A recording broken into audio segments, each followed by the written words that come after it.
consent. It's mostly you reading things we're not going to do tonight and a ridiculously long consent agenda. Should I just skip that whole section? What? I can't skip the whole section. I know you can't. I'm not saying you can. I'm just saying that's half the meeting, is just listening to you Can I read. appoint a guest reader? I had one with Sure. me. Well, I'll just leave at that point in the meeting. You 53 cents. Somebody else sits there, you know. Yeah, 4 months to get really good at that. Good evening, everyone. We're going to start out tonight's fun with the Sewer Utility District Commission meeting. Can we have a roll call? Commissioner Strelchuk? Here. Commissioner Bushy? Here. Commissioner Meyer? Here. Commissioner Worth? Here. Commissioner Gill? Here. Commissioner Brian Schneider? Here. Commissioner Kathleen Schneider? Here. Commissioner Nerbin? Here. Commissioner Abidroff? Here. We have a quorum, and the first item is the approval of the meeting minutes of November 13th. Move approval. Second. Motion and a second to approve. Is there any discussion?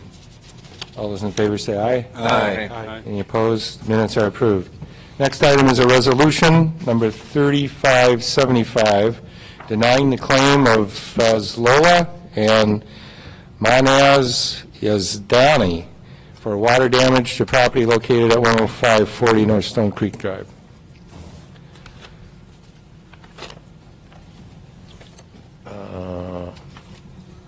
Do you have a motion? I'll move approval. Oh, to approve to deny. I'll second it. All right. Do we want to hear from our sewer staff? Yeah. Okay. Mr. Driscoll, please. Staff is here to present the memo and Resolution 3575, and is here to answer any questions. Do you have any questions? Just getting some details on the backup and why we're denying it, and just little details. So on late August, there was a heavy rainfall, wet weather event, and as a result, sanitary sewer overflows had occurred. The city's sewer maintenance crews checked the lift stations and the flow rates and respond to prevent basement backups. That's how those sanitary sewer overflow was initiated. And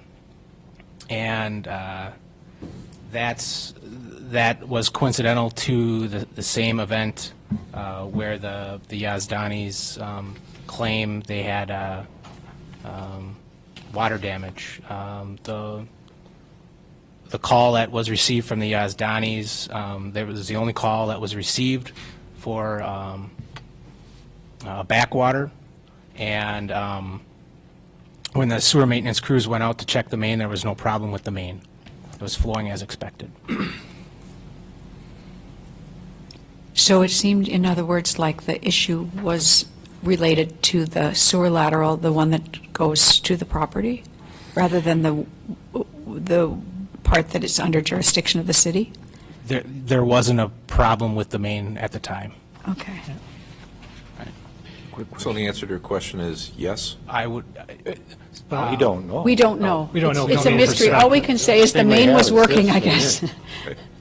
This doesn't give us any information. Alderman Murphy? In fact, at this point, I mean, the property owner hasn't given us any actual documentation in terms of whether or not there even was any water in the basement. We obviously assume that there may have been, but the nature of the claim is effectively that we were negligent in operating the sewer system. We've done the inspections. The sewer system was operating as it was designed and expected to operate. We took care to do the sewer overflows when necessary to prevent this type of circumstance from happening. And as a result, as we reviewed everything, we determined that there was no negligence on the part of anything that that the city did or the sewer utility did as it moved forward. And so the recommendation would be to deny the claim, primary because, A, there doesn't appear to be any negligence to justify payment on the claim. In addition, denial of the claim was requested by the insurance company as well, because that impacts the statute of limitations that they would have within which to file a claim against the city formally in litigation if they wanted to proceed.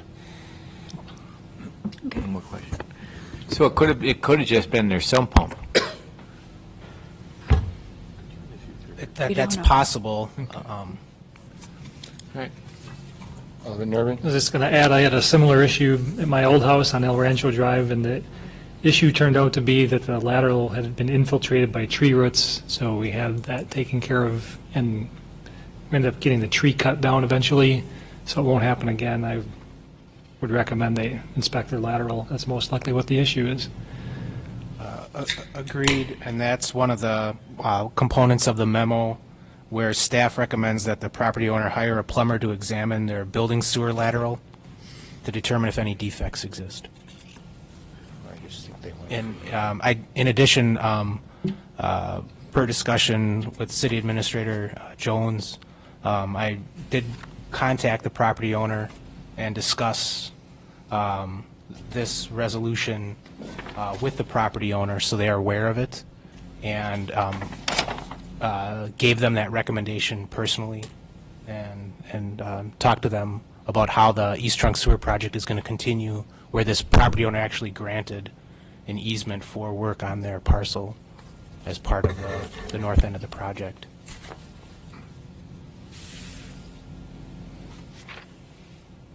Alderman Bushy?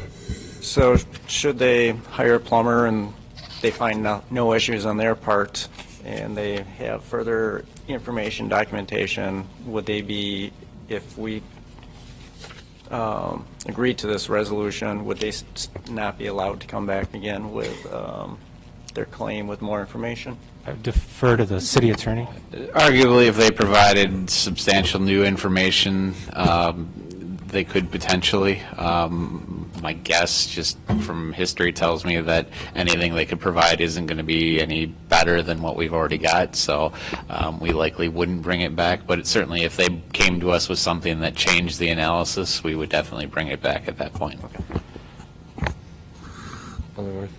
Well, I'd also note that claimants prefer communities to promptly deny their requests, because that also starts the meter running on for, they can't file a lawsuit or actually bring a claim until a community denies the claim in the notice of circumstances or the claim.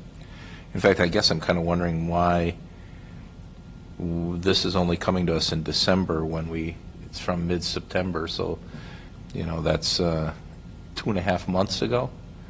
And I'm guessing that there wasn't that much time that was necessary to look at this and say it's the same as the rest of these claims that ought to go to the council.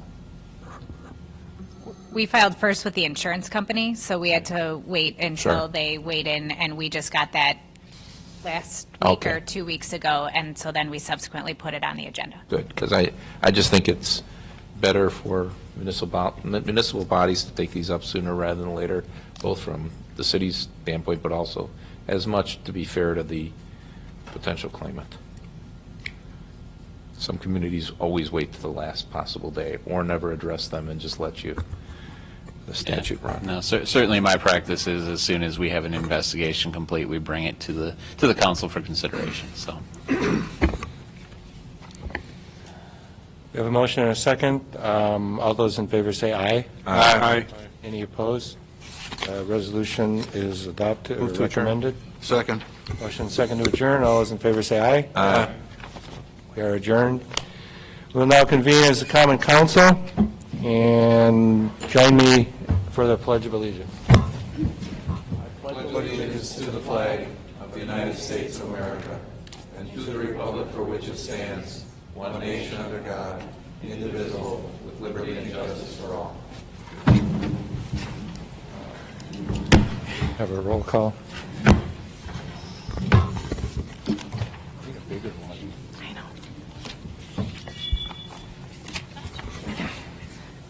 Alderman Strelchak. Here. Alderman Bushy. Here. Alderman Meyer. Here. Alderman Worth. Here. Alderman Garrell. Here. Alderman Brian Schneider. Here. Alderman Kathleen Schneider. Here. Alderman Nurbin. Here. Mayor Abendroth. Here. We have a quorum. First item on the agenda is personal appearances. Any citizen wishing to address the council on any item not on our agenda tonight may do so at this time. Is there anyone who wishes to address the council? Seeing none, we'll move on to public officials' reports. The mayor would just like to wish everyone this holiday season peace, love, and happiness. Mr. City Administrator. Two quick items. Thank you, Mayor. On the agenda this evening, before the Common Council, is an initial resolution regarding an industrial development revenue bond financing project with Carlson Tool. And that was approved by the Finance and Personnel Committee earlier this evening and will be before the council here momentarily. Related to that, staff will be bringing forward, well, unrelated, but on a related note, staff will be bringing forward an initial resolution for a general obligation borrowing for the Common Council's consideration next month as part of our process to resume road improvements beginning in 2019. And as was outlined during the Appropriations Committee meetings earlier this fall, we're looking to bring that resolution and ultimately the borrowing for the roads forward earlier in the year so that we can take advantage of lower interest rates. We can take advantage of less supply of municipal bonds in the municipal bond market, which will help us get a better interest rate. And it will allow our Public Works Department to take those projects out to bid earlier in 2019, hopefully getting better contractor prices and hopefully getting those road projects done sooner. So look for an initial resolution on a general obligation borrowing coming forth on our Common Council meeting agenda in 4 weeks. And then the second point related to the mayor's best holiday wishes, members of the Mequon Police Department will be hosting their third annual holiday gift wrapping fundraiser in this room on Sunday between the hours of 10 a.m. and 2 p.m. Anyone in the community can bring gifts to be wrapped for a small donation, and all proceeds raised from this Sunday's gift wrapping event will be forwarded to benefit advocates of Ozaukee County. So again, from 10 a.m. to 2 p.m. here in City Hall in Nurnberg Hall this coming Sunday, members of the police department will be conducting their gift wrapping event. Thank you, Will. Thank you. Moving on to the consent agenda. The consent agenda tonight includes Common Council minutes of November, Architectural Review Board minutes of October, Economic Development Board minutes of September, Festivals Committee minutes of October, Finance Personnel Committee minutes of September and October, Fire Department report for November, Landmarks Commission minutes of December last year, Mequon Municipal Water Utility Commission minutes of June, Milwaukee River Advisory Committee minutes of February, Planning Commission minutes of November, Public Safety Committee minutes of June, Public Welfare Committee minutes of October, Public Works Committee minutes of October, Sewer Utility District Commission minutes of September, and first readings of the following ordinances. And these ordinances will not be acted upon because they are first reading. Ordinance 1533, an ordinance amending Chapter 58 of the zoning code to rezone the 63-acre property located at 6108 and 6112 West County Line Road from R1 residential 5-acre and R2B residential 1.5-acre and floodway with a PUD, Planned Unit Development Overlay, to R1 residential 5-acre, R2B residential 1.5-acre and FW floodway, essentially taking the PUD off of this property. This was recommended by the Planning Commission in November, and this is a first reading. Ordinance 1534 is an ordinance amending Chapter 58 of the zoning code to rezone the 444-acre property known as the Mequon Nature Preserve at 8200 West County Line Road from R1 Rural Residential, C2 General Conservancy with an agricultural overlay to P1 Park zoning and C2 General Conservancy with an agricultural overlay. and amending the land use plan map from residential 5-acre to park. This was recommended by the Planning Commission in November. It's the first reading.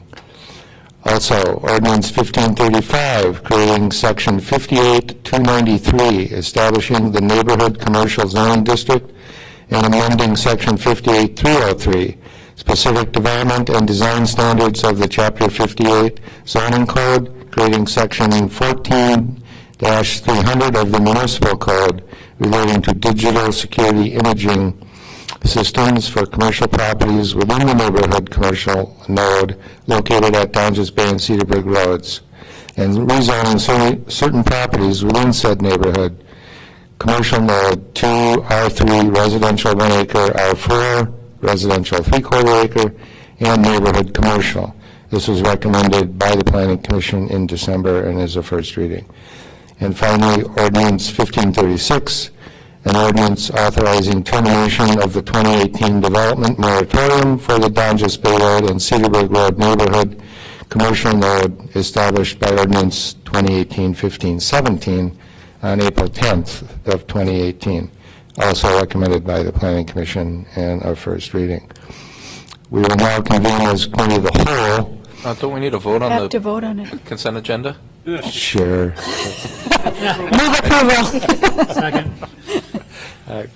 That's awfully long agenda. Just keep reading. Yeah, motion and a second to approve the consent agenda. Any questions? All in favor, say aye. Aye. Any opposed? Thank you for that.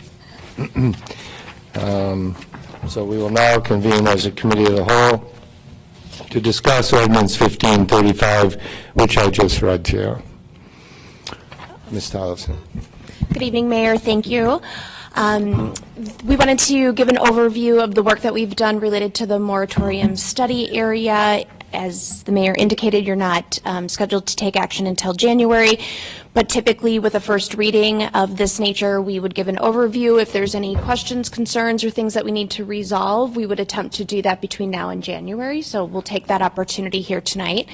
In terms of the timeline, starting in February of 2018, staff made a recommendation based on certain conditions that were occurring in this neighborhood to the Public Welfare Committee that we consider a moratorium. The committee supported that concept, and we took that analysis forward to enact a moratorium. Planning Commission took action in March, and the Common Council took action in April. Throughout April and October, staff did analysis as well as met one-on-one with property owners that were directly affected by the moratorium. Oops, what's going on here? I don't know. Maybe there's a timing issue on this. Some of the things we took into consideration, we did a site compliance review of every property and identified any sites that had violations and have worked through corrections associated with those. We've reviewed the property values as part of the 2018 assessment changes.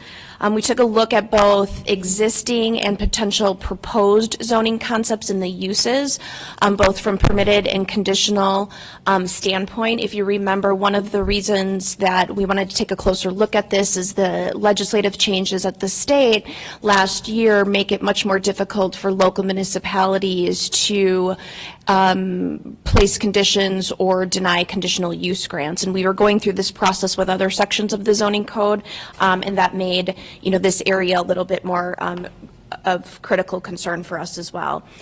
We looked at the appropriateness of those. We shared that information with property owners to get a better sense of what was desired in the neighborhood.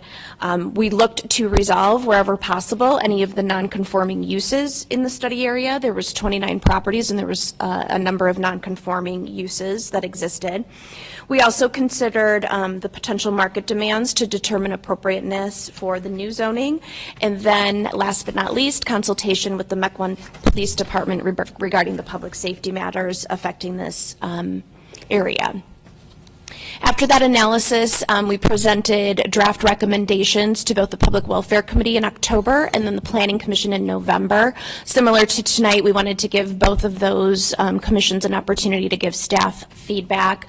And in each of those cases, we notified property owners of the conversations that were occurring at City Hall. And then in December, we presented those recommendations to the Planning Commission. Planning Commission took action last Monday to approve the recommendations by staff. There's one site that was an exception that the Planning Commission pulled out that I'll talk to you about in just a moment. And then they also took a separate action to terminate the moratorium, which is why you have two ordinances on your agenda tonight and again for January. So tentatively, we're scheduled for action in January of 2019. The recommendations, and as approved by the Planning Commission, is a requirement to have a digital security imaging system for commercial uses in the neighborhood. The Mequon Police Department worked with the Village of Grafton. They've had a similar ordinance in effect for a number of years, and they were able to share their experience in implementing and executing that requirement. And so we've made some modifications to the proposal in front of the council tonight. We've been able to correct those non-conforming uses, which was one of our objectives. We have created a new commercial zoning district, which is termed neighborhood commercial. It's very similar to our B1 zoning district. We did suggest some modifications to the required setbacks for this particular area, and we did make some changes to some of the uses. One of the reasons we didn't just follow exactly the regulations in the B1 district is that there are other properties located in the city that are B1 outside of this neighborhood that have uses that we didn't think were appropriate or based on conversations with property owners weren't necessarily desired in this neighborhood. So we didn't want to create nonconformities in other areas. Perhaps in the future we could merge those two zoning districts. Similar to what we've done with other recent zoning districts, we've created some specific development standards. So for example, if there is a drive-through component proposed as part of a site plan, whether that's a service-oriented use like a financial institution or a coffee shop, there are certain design standards, location standards associated with that drive-through. And there were 29 properties that were included as part of the study area. It's just under 100 acres, and we're proposing to make rezonings to 13 of those properties, and those are listed specifically in the ordinance and provided to you on a parcel-by-parcel basis in your packet, so you get a better understanding of where those are. So this is really just available tonight if we have any questions about any of the particular properties in their current zoning. And then this is also, again, what's in your packet and the proposed zoning for that same study area. This map represents all of the property owners that we met with. Essentially, there's 3 property owners that we were not able to connect with. One of them is the owner of the large B5 industrial site on the south side of Dungeness Bay. These 2 properties are owned by the same entity. They both include more dwellings than one. They're zoned to single family, but they include more than one. We're not making the change to a duplex zoning district in this particular case. We'll just wait until those dwelling units are no longer used in that way. Oof, it's gone. Yeah. Just trying to cut off the presentation. So let me talk a little bit about the one site. Oh, I still can't get it up. The one site that was of concern from the property owner is the property located at 4828 Johns's Bay. There it goes. There it goes. So we've got a little loose. Do I keep touching it? Is it really sensitive or something? Yeah. Sorry about that. Let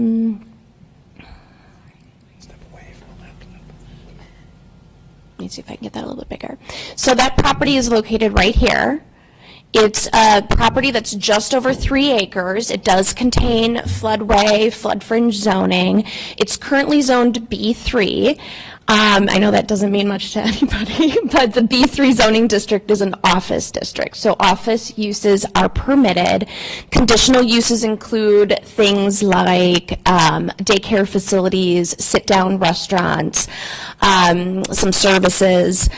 And the property includes a single-family home that's being used as a single-family dwelling. It includes a second single-family dwelling. We were not able to understand how the second dwelling was approved. It's probably because it was in existence before local zoning regulations were. That second dwelling unit is not being occupied or used, and then there's a small garage or shed located on the property. The current property owner bought it with the B3 zoning, is assessed as commercial zoning. As I indicated, the use is single-family residential.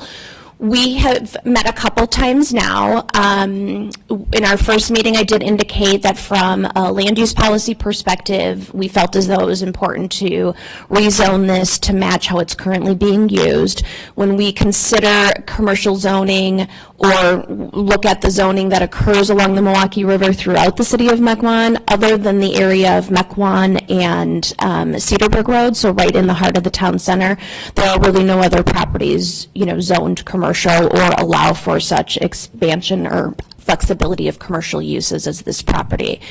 Further, the properties to the south have a mix of single-family and B2 commercial zoning. B2 is our most flexible commercial zoning district other than town center. So like the Culvers, the mobile gas station, the BP on Port and Mequon are all zoned B2. And those properties on the south side of Donjas Bay fronting along the Milwaukee River are also being used. They have single-family homes and are used as single-family homes.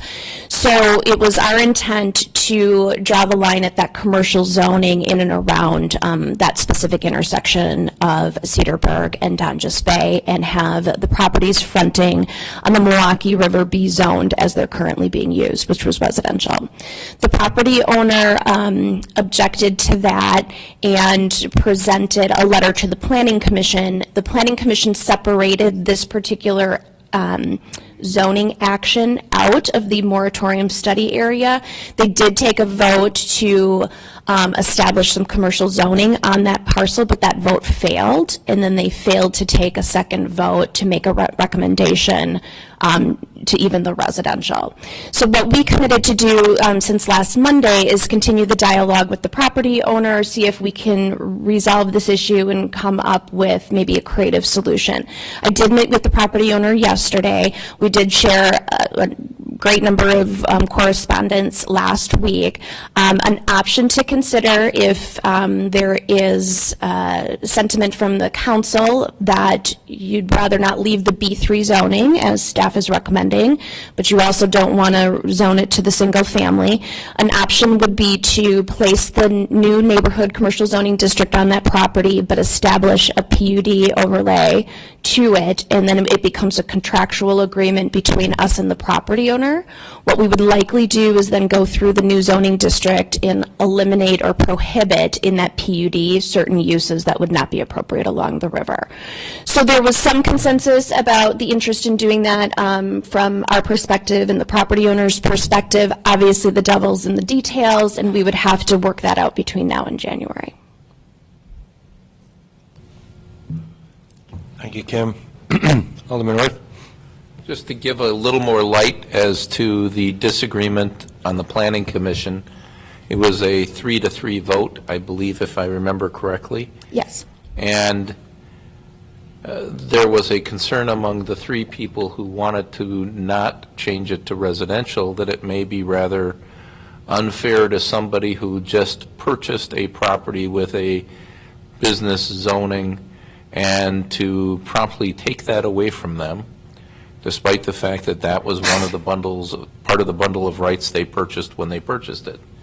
I think everybody probably acknowledges, I think they did, that residential would be a good use there, but that it may not be fair to take what somebody purchased and effectively change what they purchased.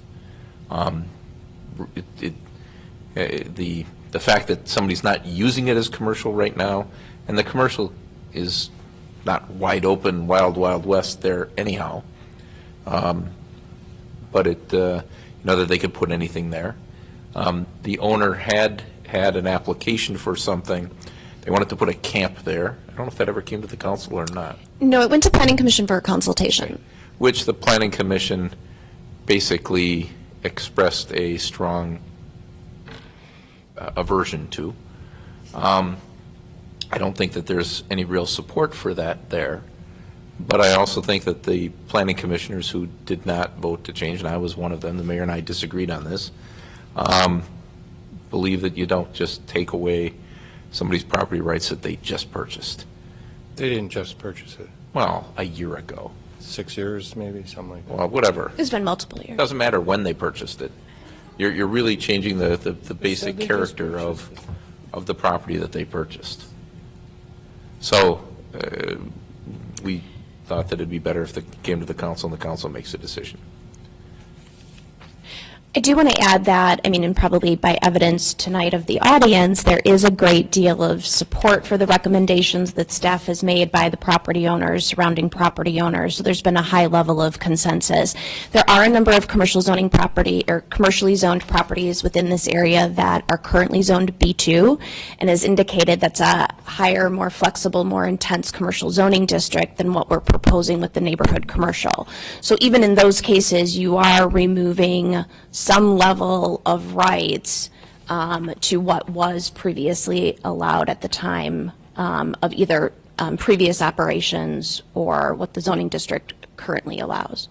We also walked through a number of the commercial properties that are vacant right now to try to get a better handle on what the needs of that particular building are, and that may lead into the future of some recommendations by staff for some economic development tools.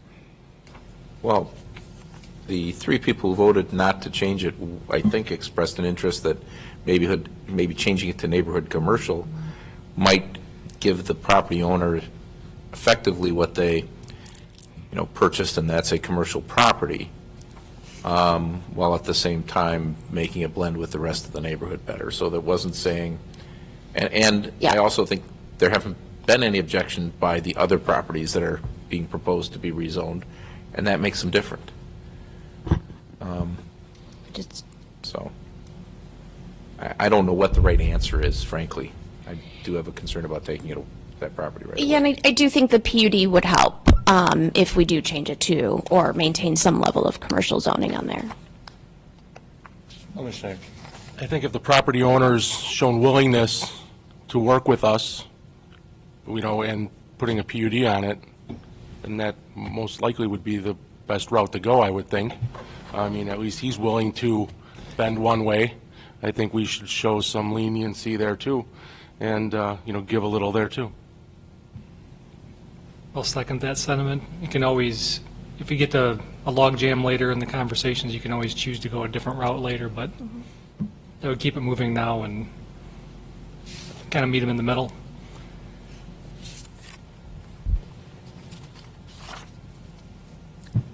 Alderman Meyer. In Exhibit B, in the final version under general requirements, I'm a little concerned with the fact of that because of the area that's currently there, you don't see any three-story buildings. And I know it explicitly says inside there, shall not exceed 2 stories in height, except as approved as a conditional use. Mm-hmm. And I wonder why we even have that in there, because that really is not in the light of the current types of buildings that are there, and why we even leave that open for 3-story buildings in that area. I don't think that would be appropriate inside of that area for it. It would not be the same as the type of buildings that are there now, or something to continue on. I think that just leaves that open, specifically with the fact of the way that the state has changed that for conditional uses. So if we would leave that inside there, it would leave us open to, the possibility. Now, that may limit us to some types of development that would be going inside of there, but I think that was, unless the residents don't care about that, but we're still leaving in the height inside of there. So if there's 2-story buildings that needs to have peaks or whatever they want to have inside of there, prosthetically, we still have that option inside there for it. But the 3-story, or leaving that open for the 3-story as a conditional, I don't think is something that's needed in that area. Yeah, I think I agree with you. I think if you want to allow for the flexibility of some increase in stories, maybe you change that to say as approved as a planned unit development. Then you don't run into that legislative issue regarding the conditional use grant. It works its way all the way through Planning Commission and Common Council process. You know, you may find yourself, or the city may find itself, needing to add some additional value to the redevelopment of these sites in order to get some of the, you know, uses or design or help pay for the cost of the removal of the existing improvements, and in some cases it may make sense. I would suggest if we're still open to the possibility of additional stories beyond 2, then change the process from a conditional use grant to mandating a PUD in that case. I mean, I think at this point, I would, minimum, I'd like to see that change to that. But I think maybe touching base back to the residents and finding out if they would want to have that possibility inside, they're having 3-story buildings in that area. Changes the whole outlook of an area if you do allow that. So I think touching base back with some of the residents on that and seeing if that, if they would agree to have something like that. I mean, I personally wouldn't, but I mean, We did talk about those some of those potential future uses depending on the market demand, not market rate apartments, but the concept of senior housing facilities similar to Riverwalk Highlands, which is north of this particular neighborhood. And property owners at our one-on-one meetings, there wasn't any concern about the concept of that. So I would think I would have heard that there was concern about the massing or the height of those, but it certainly doesn't hurt to go back and have the conversation, you know, with these owners. And I've got email addresses and phone numbers, so it's not challenging to get back in touch with them. As a minimum, I'd like to see it go back as a PUD, not as a conditional use, so we wouldn't run into the state problem. Is there consensus among the council for that as well? I'd agree. Okay. I would agree. I think the intent here is to keep it Neighborhood. and have the neighborhood feel, and I think once you go to a 3-story building, you lose that flavor. I understand the need for, you know, potentially economic development or if something comes forward, but if there's a good enough proposal that the city has an opportunity on, we have an opportunity to revise the zoning at a later date. It's a more cumbersome process, but, you know, we really just don't want to leave it open to allowing for a 3-story building with a conditional use. It just seems like a pretty easy in, like somebody would come forward with that right away. You know, just make an argument for economic sake, and there'd be some really kind of cool design thing, and it might just kind of get through where it really still isn't appropriate for the area. Yeah, Jack and I have always had an issue with addressing height through a conditional use grant. You're really supposed to be evaluating uses in a conditional use grant, and your height typically is really more of a design, massing, site design issue. And so I prefer the process anyway of the PUD. So do I. Good point. I just had a question about the setbacks. You've highlighted pretty well here, I think, the difference between B1 and NC, small differences in acceptable uses. But what is the difference in the B1 versus NC in terms of setback? We've reduced the front yard setback as well as the parking setback along the front property lines. And that's because a lot of those sites that are commercially zoned, they're smaller sites. We're actually hoping, based on the way we've set this up, that you might see some assemblage of those. But pulling those buildings further back and encouraging the parking in the front between the buildings and the street is really uncharacteristic of what you're really seeing happening in the neighborhood, and I think it moves away from really the character that we're talking about being more at a neighborhood scale. I mean, we're by no means talking about massing and density like in town center. It's really more of just a site design preference. What are the two values just for the public? Because I know some people are watching. Oh, sure. Let's see.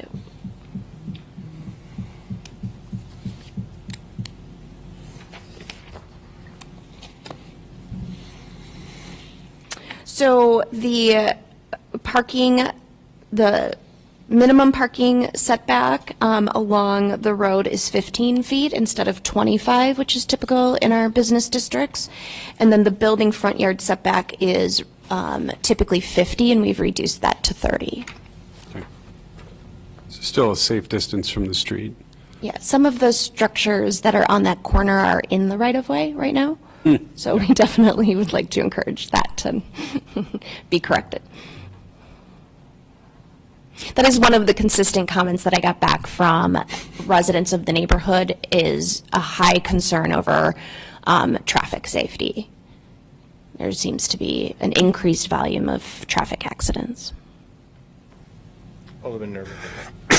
Could you comment quickly on has anyone given some thought to the cost of compliance for the digital security imaging systems? I think it's a great idea. I'm surprised the number of businesses that don't have such features, and they're left with no evidence when things happen. Yeah. But I think eventually we're not mandating this for anyone outside of this district now, but over time when the properties transact, we'll have to add this. Is there an estimate how much that cost is and how much people can expect that cost to be at such time those properties turn over? Yeah, I do not know the details of that. I'm not sure if Chief Buntrack was able to have any conversations with the Grafton Police Chief about their experience.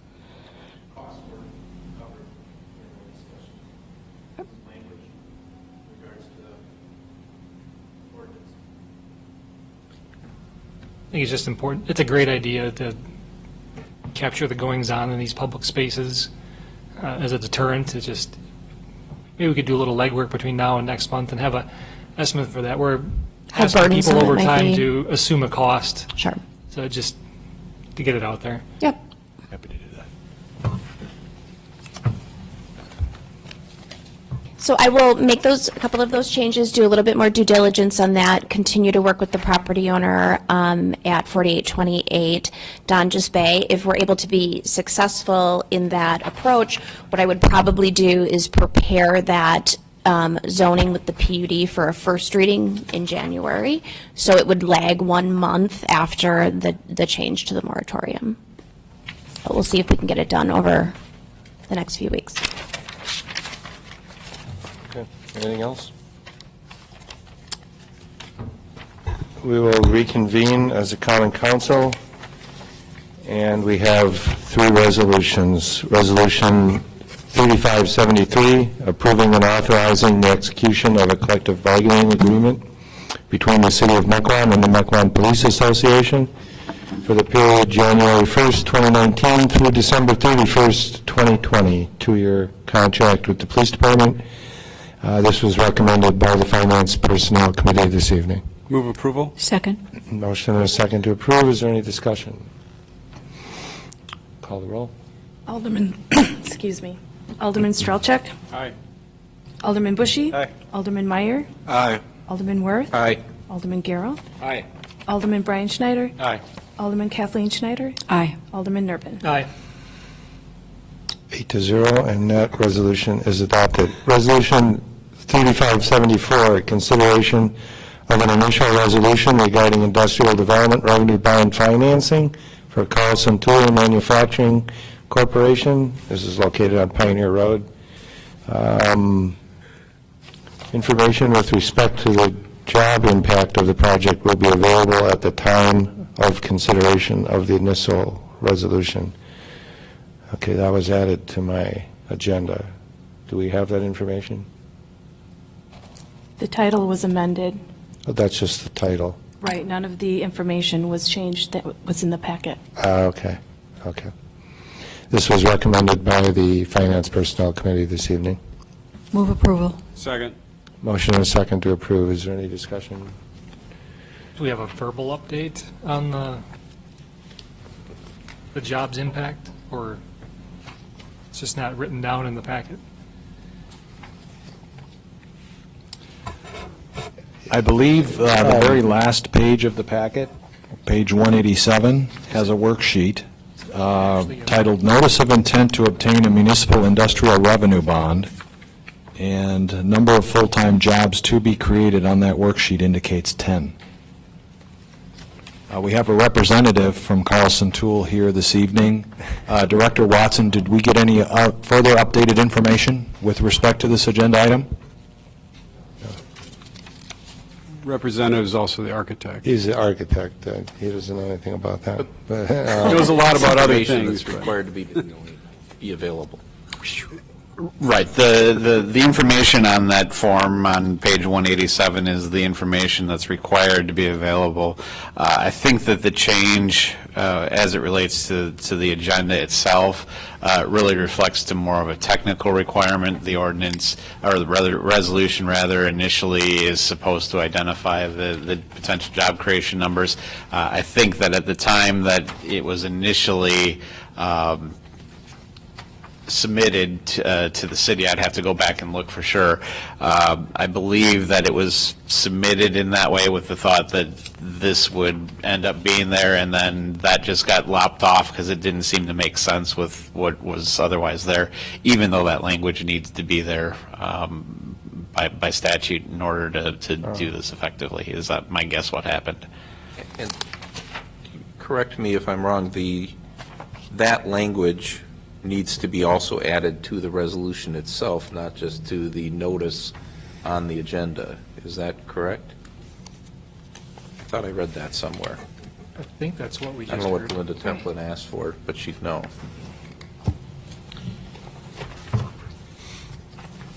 I'll just make the motion. That is to add it correct. to the resolution. Yeah, to the title of the Add that resolution? information to the resolution. That is correct, Alderman Worth. thank you. So just so we don't pass something that Second. doesn't work. Okay, motion and a second. Don't you just need to Or we accept can that? just accept it, whichever. Do we need to accept it, or we need a separate motion? As part of the initial motion, whoever made the motion. I'll accept it. I made a move to amend Yeah, it, good. add it. You agree to add that? Second. Okay. Any further discussion? Call the roll. Alderman Bushy? Aye. Alderman Meyer? Aye. Alderman Worth? Aye. Alderman Garrow? Aye.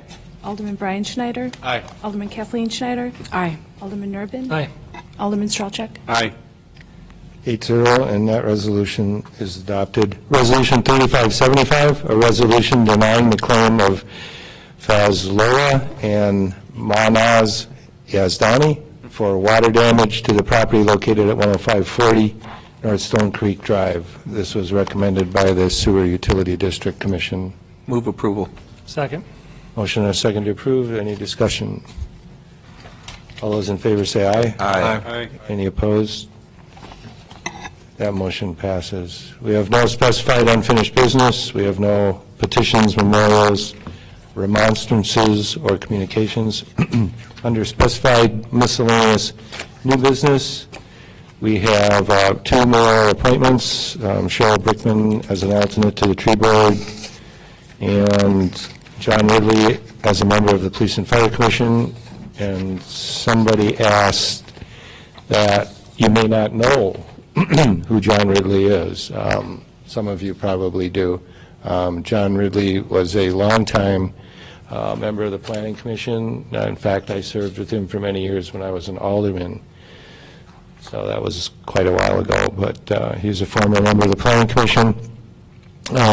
He's very well respected in the community. He's honest, fair, impartial, respectful. You ask anybody who knows him, and they'll say he's a wonderful person.